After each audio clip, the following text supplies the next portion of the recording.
Change the floats out in the carb.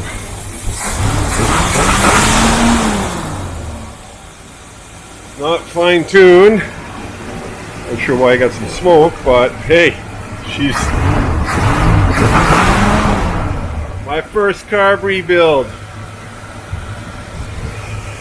I think I did all right.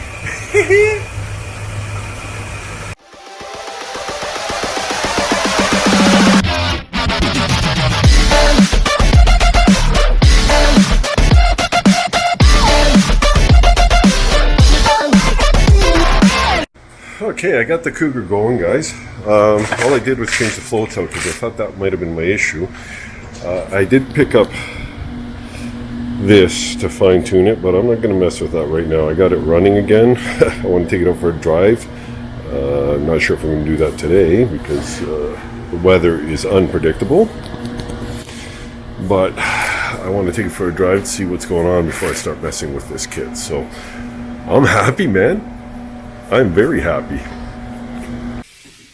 Okay, so I messed around a bit more with the Cougar.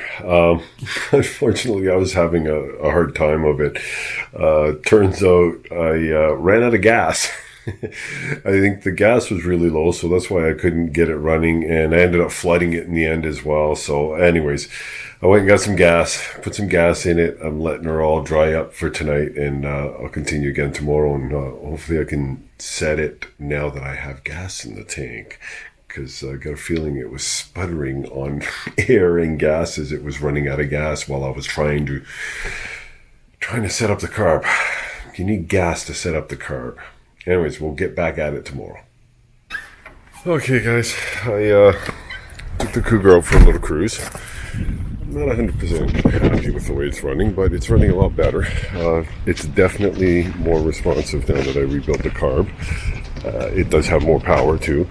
Still hearing a bit of a fluttering. Still not 100% sure on the whole head situation, but we'll see. We'll see what happens. Anyway, so I moved it in here now because I think it's time I gave some love to this baby.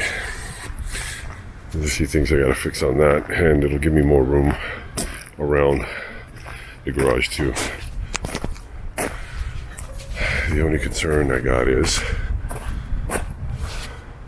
that Cougar better keep starting, because I need to plow this when it snows, so and that's my only way in and out. I gotta move that out of the way. So anywho, that's it for now, guys. Have a great day.